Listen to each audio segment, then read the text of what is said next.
My best friend was convinced she was in love with her mom's much older boyfriend and secretly started dating him. But then she got pregnant by him, so we had no choice but to expose his disgusting secret and ruin him forever. In 11th grade, my best friend started coming to school with clothes from Urban Outfitters and Brandy Melville. These were brands neither me, her, or any other girl in our friend group could afford. So we immediately hounded her for answers. "Oh, my mom got a new boyfriend and he's trying to win me over," she told us. I laughed, because I myself knew what that felt like. Milk him dry. One of our other friends laughed. We never brought it up again, until a week later when she came into school with a suspiciously bright smile on her face. It's not like Jane was necessarily a negative person, but she was definitely very introverted. I honestly thought she had gotten a boyfriend. Even her skin was clearer. But I didn't want to embarrass her in front of the group. So after school, I lightheartedly asked if she was seeing someone. Her face automatically turned super red. "Please don't ask me that again," she said. Her tone was warning, cold, very unlike Jane. Over the next few days, I started to pay very close attention to her. And one day she had a Pandora charm bracelet, filled with the charms, badly hidden under her sleeve. Well, her family's income was around the same as mine, so it didn't make any sense. And a lot of our friends were getting into shoplifting, so I figured she was just doing the same. "So you're a little kleptomaniac now, huh?" I asked her one day while laughing. Her face went red like before, but instead of embarrassment, it was anger. "I told you to stop saying stuff like that to me," she said before getting up and walking away. When I got home, I noticed I had lost a follower on Instagram,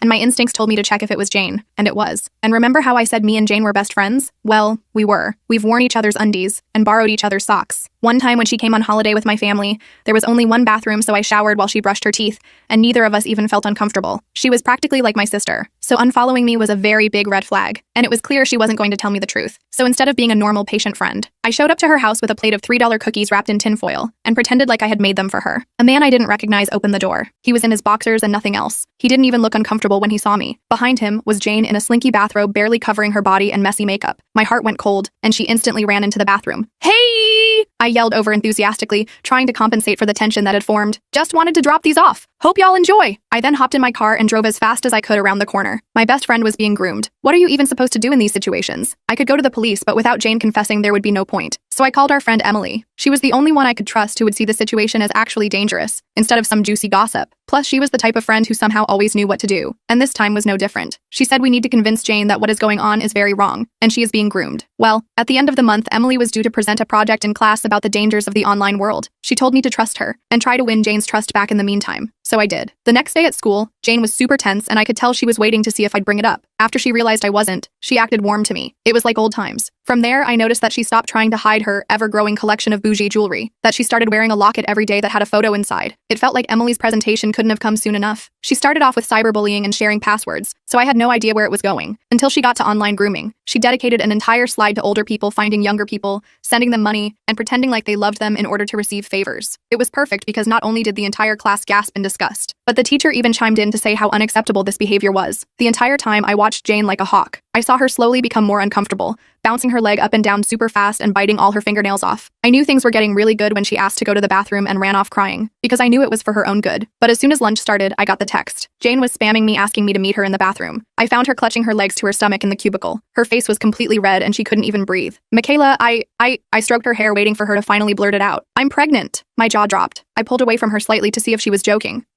I couldn't even say the word stepdad, but she nodded anyway. I hugged her super tight and just reminded her that we were in this together. This made her loosen up a little. We stayed like that for what felt like forever, until her breathing finally steadied. I pulled some rough paper towels from the dispenser and helped her clean her face. The bell for 5th period rang, but neither of us moved. "How far along are you?" I asked gently, trying to keep my voice calm even though my heart was racing. 8 weeks, I think," she whispered, staring at the grimy bathroom floor. "I took 3 tests. They were all positive." "Does he know?" I asked, already dreading the answer. Jane nodded, fresh tears spilling down her cheeks. "He said it's my fault, that I trapped him." She laughed bitterly, like I wanted this. I took a deep breath. "Jane, we need to tell someone, a counselor or something." To my surprise, she nodded. "I know. I can't do this anymore, Michaela. Last night she pulled up her sleeve, revealing a dark bruise circling her wrist. He got mad when I said I wanted to keep it. My blood boiled, but I kept my face neutral. "Let's go to Ms. Reyes," I suggested, referring to the school counselor everyone liked. "Right now." Jane hesitated, then nodded. We walked to the counselor's office together, my arm around her shoulders. Ms. Reyes took one look at Jane's tear-stained face and immediately ushered us into her office, closing the door behind us. The counselor, Ms. Reyes, watched us with a gentle expression. "You're doing the right thing," I whispered to Jane. "I promise." Ms. Reyes cleared her throat. "Jane, I need to ask, are you in immediate danger? Should we contact the authorities?" Jane's body went rigid against mine. "No police," she said firmly. "Please, he'll know it was me who told." Ms. Reyes and I exchanged glances. I could see she was legally obligated to report certain things, but the fear in Jane's eyes was unmistakable. The shelter Emily found doesn't require police involvement right away, I explained quickly. They can help her figure out next steps safely. Ms. Reyes nodded slowly. I can drive you both there after school. In the meantime, Jane, you can stay here in my office. Jane clutched my hand so tightly her knuckles turned white. Don't leave me alone. I'll stay, I promised, looking at Ms. Reyes, who nodded her permission. I'll write you both excused absences for the day, she said, stepping out to give us privacy. Once alone, Jane collapsed into tears again. He's going to be so angry, Michaela. You don't understand what he's like when he's angry. The bruise around her eye had faded to a sickly yellow-green, hidden beneath a layer of concealer that was now streaking down her face with her tears. I wondered what other marks were hidden beneath her clothes. What happened to the baby, Jane? I asked gently. She stared at the floor, her shoulders hunched forward. I told him I was pregnant. He said I was trying to trap him. Her voice became hollow, barely above a whisper. He took me to some clinic 2 towns over, paid cash, used fake names, said if I ever told anyone, he'd tell my mom I was a war. My blood boiled, but I kept my face neutral, swallowing the rage that threatened to spill out. Did you want to keep it? Jane shrugged helplessly. I don't know. I didn't get to decide anything. And the black eye? I threw up in his car afterward. He said I did it on purpose. We sat in silence for a while, Jane's head on my shoulder, her breathing gradually steadying. I texted Emily that we were in the counselor's office and about the plan to go to the shelter after school. Emily texted back immediately. I'm coming too. Don't leave without me. Around lunchtime, Ms. Reyes brought us sandwiches from the cafeteria. Jane barely touched hers, picking at the crust before setting it aside. The sandwich sat there on the desk, just a single bite taken out of it. I remembered how Jane used to eat everything in sight. She'd always finish my leftovers and joke about having a bottomless pit for a stomach. Now she looked like she'd lost at least 15 pounds since the beginning of the school year. What if my mom reports me missing? She asked suddenly. The shelter will help with that, I assured her, though I wasn't entirely sure how it worked. They deal with situations like this all the time. Jane nodded, but I could see she was spiraling through worst-case scenarios in her head. She kept checking her phone, which buzzed occasionally with texts she wouldn't let me see. Is that him? I asked after the third notification made her flinch. Jane nodded, her fingers trembling as she silenced her phone. He thinks I'm at school. If I don't answer soon, he might show up here. My stomach dropped like a stone. Then let's leave now. We don't have to wait until after school. I texted Emily, who replied she'd meet us at the counselor's car in 5 minutes. Ms. Reyes agreed to take us immediately when I explained our concerns. As we walked through the empty hallways toward the staff parking lot, Jane suddenly stopped, her hand flying to her neck. My locket, she whispered, touching her bare neck. I left it in my locker. I need to get it. Jane, we should go now. I need it, she insisted, her eyes wild with panic. Please, Michaela. It'll only take a second. Against my better judgment, I agreed. We detoured to her locker,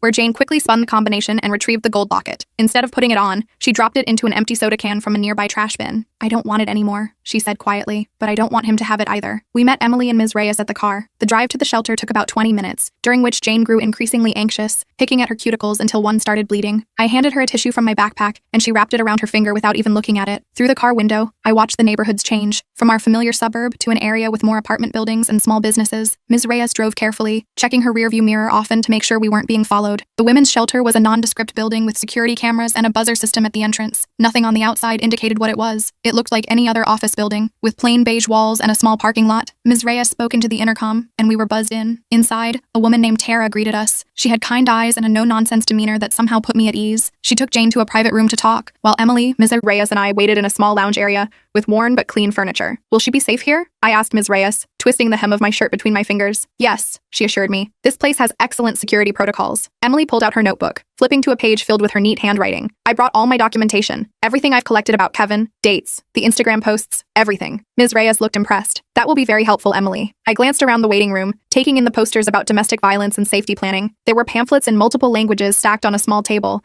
and a children's play area in one corner with worn but clean toys. A bulletin board on one wall had success stories pinned to it, anonymous notes from women who had rebuilt their lives after leaving abusive situations. I wondered if Jane would someday write her own note for that board. After about an hour, Tara came back without Jane. She's getting settled in a room, she explained. She's agreed to stay with us for now. Can we visit her? I asked, already missing my friend. Not for the first 72 hours, Tara said gently. It's protocol for high-risk situations. She needs time to decompress without outside influence. My heart sank, but I understood. Can she at least text us? She can use our shelter phone to call you at designated times, Tara explained. No personal devices allowed initially. It's for everyone's safety. Kevin likely has tracking software on her phone. We left our contact information and reluctantly prepared to leave. Before we did, Tara allowed us a quick goodbye. Jane was sitting on a twin bed in a small but clean room, looking both terrified and relieved. The room was simple, just the bed, a small dresser, and a desk with a chair. A window looked out onto a small courtyard, but the blinds were partially drawn for privacy. I'm so proud of you, I told her, hugging her tight. Thank you for not giving up on me, she whispered, her breath warm against my ear. The drive back to school was quiet. Ms. Reyes dropped Emily and me off with excused absence notes for our missed classes. What happens now? Emily asked as we walked to our lockers. We wait, I guess, I said, feeling strangely hollow. After weeks of worrying and planning, Jane was finally somewhere safe, but the situation was far from resolved. That evening, my phone rang with an unfamiliar number. It was Jane calling from the shelter phone. "How are you?" I asked, curling up on my bed. "Scared," she admitted, "but they're really nice here. There's another girl my age, too." "Has your mom called you?" Jane sighed. "Yeah, I told her I'm staying with you for a few days. She bought it. She's working doubles this week anyway." "And him? He's called like 20 times, Jane said, her voice shaking. "The shelter people say I shouldn't answer. They're helping me figure out what to do next. They found out he had installed tracking apps on my phone. That's how he always knew where I was." After we hung up, I tried to focus on homework but couldn't concentrate. My math textbook sat open on my desk, but the equations blurred together as my mind kept drifting back to Jane. I wondered what she was doing right now, if she was scared in that strange place, if she was regretting her decision to leave. I checked my phone every few minutes, even though I knew she wouldn't be calling again tonight. Around 10 p.m., my phone rang again. Jane's mom. "Michaela, is Jane really staying with you?" Mrs. Walker asked, her voice tight with suspicion. My heart raced. "Yes, Mrs. Walker. We're working on a big project together." The lie tasted bitter in my mouth. "That's funny,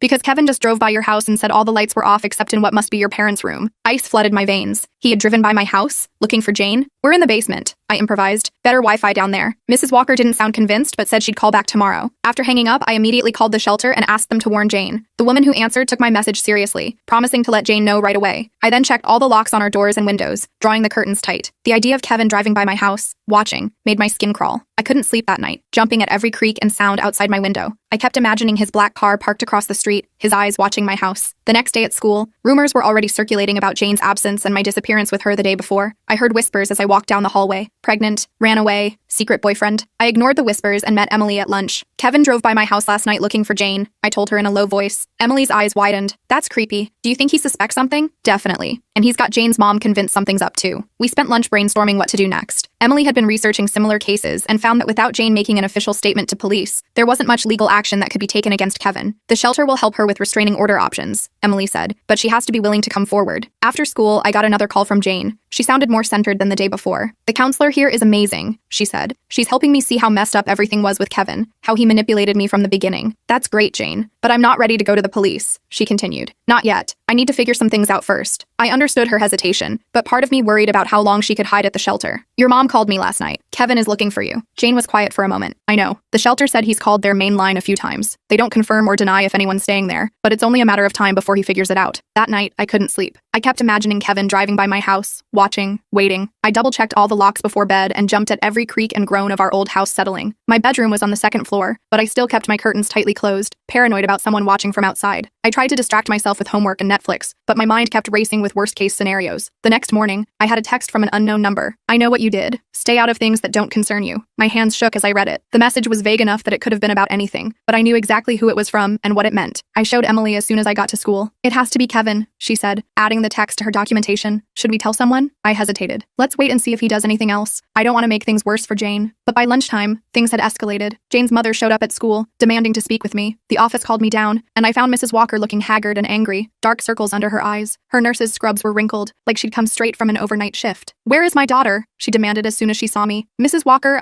don't lie to me," she snapped. "Kevin told me everything, about how you've been filling Jane's head with lies, trying to turn her against us." My mouth fell open. "What?" "He showed me the messages," she continued. "Jane told him how you've been jealous of their relationship, how you've been making up stories about him." My mind raced. What messages? Jane would never say those things. Then it hit me. Kevin must have access to Jane's accounts. The shelter had found tracking apps on her phone. What else might he have installed? "Mrs. Walker, that's not true," I said carefully. "Kevin is not who you think he is." Her eyes narrowed. "Kevin has been nothing but supportive of our family. He's the only father figure Jane has ever known." I bit back what I really wanted to say. "Have you talked to Jane yourself? Not through Kevin, but directly?" A flicker of doubt crossed her face. "She texted me she's fine and needs space." "From her own phone?" Mrs. Walker hesitated. "Well, from her number." I took a deep breath. "Mrs. Walker, I think you should try to talk to Jane directly. That's all I'm saying." She left looking troubled, which I counted as a small victory. I immediately called the shelter to warn them about Kevin's escalation and his apparent access to Jane's accounts. That afternoon, Emily and I went to the local police station to ask hypothetically what could be done in a situation like Jane's. The station was small, with fluorescent lighting and the smell of coffee permeating everything. The officer at the front desk initially seemed bored, but perked up when we mentioned our hypothetical situation involved a minor. The officer we spoke with, a woman named Detective Morales, listened carefully. She had kind eyes but a serious expression, taking notes as we explained the situation without using names. "Without the victim coming forward, our hands are tied," she explained. "But if you have evidence of a crime, we can investigate." Emily mentioned the Instagram posts and the threatening text I'd received. Detective Morales gave us her card. "If your friend decides to come forward, or if you feel you're in danger, call me directly." A week passed. Jane called daily from the shelter, sounding stronger each time. She was working with counselors and legal advocates, preparing for whatever came next. Her mother had finally reached her directly and was beginning to piece together the truth, though Jane hadn't told her everything yet. I kept going to school, trying to focus on classes and homework, but my mind was constantly on Jane and whether she was safe. Then one morning, I arrived at school to find Kevin waiting in the parking lot, leaning against his expensive black car. My stomach dropped, but I kept walking, head down, hoping he wouldn't recognize me. I considered turning around, but there were other students around, and I thought I'd be safer in a crowd. "Michaela, right?" he called out, his voice friendly. "Jane's friend?" I stopped, heart pounding. Up close, I could see what Jane might have found attractive. He was handsome in a polished way, with an easy smile that didn't reach his cold eyes. He wore an expensive-looking watch and designer clothes, looking completely out of place in our school parking lot. "Jane's been going through a tough time," he said conversationally, as if we were old acquaintances. "Her mother and I are really worried about her. I haven't seen her," I lied, gripping my backpack strap so tightly my fingers hurt. "That's strange, because her mother said she was staying with you." His smile remained fixed, but his eyes hardened. "You wouldn't lie to a concerned parent, would you?" "I have to get to class," I said, trying to move past him. He stepped into my path, his cologne overwhelming me. "I know you think you're helping her, but you're not. Jane has issues, delusions. She's made accusations before." My skin crawled. "I really have to go. Just tell her to call me," he said, finally stepping aside. "Tell her I forgive her. We can work this out." I practically ran into the building, texting Emily as I went. She met me by my locker, face pale. "He was waiting for you?" she whispered. "That's intimidation. We should call that detective." I nodded, still shaking. "He's trying to gaslight me, make me think Jane is the problem." During lunch, we called Detective Morales and reported the encounter. She took it seriously, but reminded us that without Jane filing a report, there wasn't much they could do about Kevin specifically. "But I can speak with him about harassment if he approaches you again at school," she offered. "That's a separate issue." After school, I called Jane and told her about the encounter. "He's desperate," she said, her voice stronger than I'd heard in weeks. "The shelter people say that's actually a good sign. It means he's losing control. Your mom came to school last week," I told her. "I think she's starting to question things." Jane was quiet for a moment. "I'm going to tell her everything. The shelter has offered to mediate a conversation. They think she'll believe me if she hears it directly." "Are you sure you're ready?" "No," Jane admitted, "but I can't hide forever." 2 days later, Jane called me with news. "My mom came to the shelter. We talked for hours." Her voice broke. "She believes me, Michaela. She kicked him out of the house." Relief washed over me. "That's amazing, Jane." "She's filing for a restraining order," Jane continued. "And I decided to make a statement to the police. Not a full report yet, but enough to start a file." I felt like I could breathe properly for the first time in weeks. "I'm so proud of you." "I'm coming back to school next week," she added. "Mom's looking into transferring me to Westlake for a fresh start, but that might take time." The next few days passed in a blur of preparation. Emily and I cleaned out Jane's locker, collecting her books and personal items. We carefully packed everything into a box. Her textbooks, some spare clothes from gym class, a few photos taped to the inside of her locker door. The counselor arranged for Jane to have modified assignments to catch up on missed work. I even went shopping with my mom to buy Jane a welcome back gift, a simple silver bracelet to replace the charm bracelet she'd abandoned. It wasn't expensive, just a thin silver band with a small heart charm, but I hoped it would symbolize a fresh start. The morning Jane was set to return, I waited anxiously in the parking lot. When her mom's car pulled up, I rushed over. Jane stepped out looking different. Her hair was cut shorter,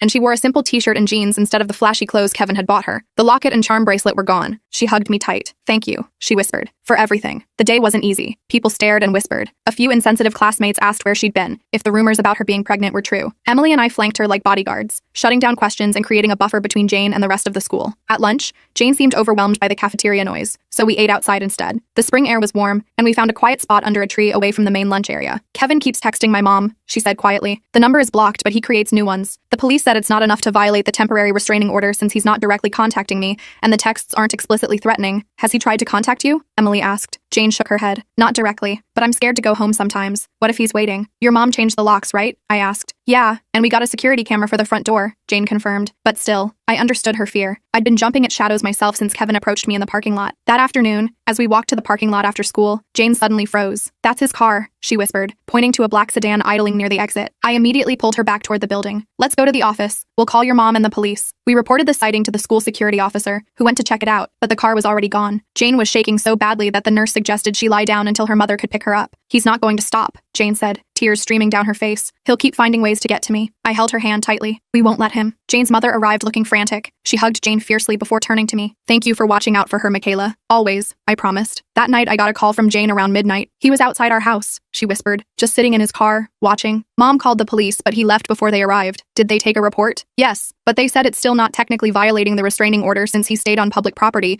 and didn't approach us or communicate directly." Her voice cracked. "I'm so tired, Michaela. I just want this to be over." The next day, Jane didn't come to school. Her mother called her in sick, but when I texted, Jane admitted they were staying at a hotel because they didn't feel safe at home. Emily and I met at lunch to brainstorm. The shelter said they could help her transfer schools quickly. Emily reminded me, maybe that's that's the best option now. But that means he wins, I argued. Jane has to leave her home, her school, her friends, while he just gets away with everything. Emily looked troubled. I know it's not fair, but Jane's safety is what matters most right now. I couldn't argue with that. After school, I drove to the hotel where Jane and her mom were staying. It was a budget place just off the highway, with exterior room doors and a small parking lot. Jane looked exhausted, but managed a small smile when she saw me. Mom's talking to a lawyer about expediting the permanent restraining order, she explained as we sat on the hotel bed, and we're seriously considering the school transfer. I'll miss you, I said, but I understand. Jane nodded. The shelter found a program that helps people like me start over. New school, counseling, support groups, everything. When would you go? As soon as next week, she said. Mom's job has a branch office in that district, so she can transfer too. I felt a mix of sadness and relief. Jane would be safer away from here, away from Kevin, but I couldn't help feeling like we were being separated just when our friendship had deepened through this crisis. I'll still see you, Jane promised, reading my expression, just not every day at school. 2 days later, Jane returned to school to clean out her locker and say goodbye to a few teachers. Emily and I walked with her, forming a protective barrier. The hallways felt charged with tension, as if everyone somehow knew this was Jane's last day. As we left the building, Jane stopped suddenly. I want to get coffee, she announced. The three of us. One last normal thing before everything changes. We drove to the small coffee shop near school, ordered our drinks, and found a quiet corner table. For a brief moment, it felt like old times. Just three friends hanging out, laughing about nothing important. The coffee shop was cozy, with mismatched furniture and local art on the walls. The familiar smell of coffee and pastries surrounded us, and for a moment, we could pretend everything was normal. I'm going to miss this, Jane said softly. It's not forever, Emily reminded her. Just until things settle down. Jane nodded, but her eyes were sad. I keep thinking about how different everything would be if I'd never fallen for his manipulation. It wasn't your fault, I said firmly. He knew exactly what he was doing. Jane twisted her new silver bracelet, the one I'd given her to replace the charm bracelet. The counselor at the shelter said predators like Kevin target girls who are vulnerable. My mom working all the time, us struggling financially. I was the perfect victim. But you got away, Emily pointed out. That's what matters. Jane smiled slightly. Yeah, thanks to you guys. As we left the coffee shop, Jane's phone buzzed with a text from her mom saying she was waiting in the parking lot. We walked her to the car, hugging tightly before she got in. I'll text you my new number once we're settled, Jane promised. I watched her mom's car drive away, feeling a strange mix of accomplishment and loss. We'd saved Jane from Kevin, but at such a cost. A week passed with no word from Jane. I tried not to worry, knowing she was probably busy with the move and starting at her new school. Emily and I fell back into our regular routines, though something felt missing without Jane. The cafeteria table seemed emptier, our text group chat quieter. I kept checking my phone, hoping for a message from her new number. Then, 10 days after she left, I got a text from an unknown number. It's me. I'm safe. I told the truth. Relief flooded through me. I called the number immediately, and Jane answered. Hey, she said, sounding more like her old self than she had in months. How are you? How's the new school? It's good, she said. Different, but good. Mom and I have an apartment in a secure building. I'm seeing a counselor twice a week. Have you heard anything about him? Jane was quiet for a moment. Mom filed for full custody of me and banned him from our property. Turns out he was living with us illegally. His name wasn't on any paperwork, and he lied about everything. His job, his background, even his age. Are you serious? I asked, my jaw dropping. Yeah, the police are investigating him now for some other things they found. I don't know all the details. We talked for almost an hour, catching up on everything. Jane sounded stronger, more confident. She'd joined an art club at her new school and was making friends slowly. Her voice had a lightness to it that I hadn't heard in months, maybe even years. It was like she was finally able to be a normal teenager again, without the weight of Kevin's manipulation crushing her. 2 weeks later, Emily and I drove to Jane's new town to meet her for coffee. It was about an hour away, in a suburb similar to ours, but with newer buildings and wider streets. Jane was waiting for us at a small cafe, waving excitedly when she saw us. The difference in her was striking. Her eyes were clear and bright, her smile genuine. The expensive clothes and jewelry were gone, replaced by simple jeans and a sweater that actually looked comfortable. She looked healthy again, her face had filled out, and her skin had a natural glow. I have news, she said after we ordered our drinks. Kevin's been arrested. Emily and I exchanged shocked glances. For what? I asked. Apparently I wasn't the first, Jane said quietly. When I finally made my full statement to the police, they connected him to 2 other cases in different counties. Girls like me. I reached across the table and squeezed her hand. I'm so sorry, Jane. She squeezed back. Don't be. It means he can't hurt anyone else now. As we sipped our coffee, Jane told us about her new life, her classes, her therapist, the support group she joined for survivors of grooming and exploitation. She was healing, one day at a time. Her eyes lit up as she talked about her art projects and the new friends she was making. It was like watching a flower that had been kept in the dark finally getting sunlight. What about the locket? Emily asked. The one you used to wear every day? Jane smiled. I left it behind, along with everything else he gave me. She touched the simple silver bracelet on her wrist, the one I'd given her. This is the only jewelry I need now. When it was time to leave, we hugged tightly in the parking lot, promising to meet again soon. Jane looked so different from the scared, broken girl we'd helped escape just weeks ago. She stood taller, smiled easier, laughed more freely. The shadows under her eyes were gone, replaced by a quiet confidence. As Emily and I drove home, I thought about how far Jane had come, from the girl trembling in a bathroom stall to the stronger, more self-aware young woman we'd just had coffee with. We did good, Emily said, as if reading my thoughts. Yeah, I agreed. We did. That night I got one more text from Jane. Thank you for not giving up on me when I gave up on myself. Love you both. I smiled, typing back. Always. That's what real friends do.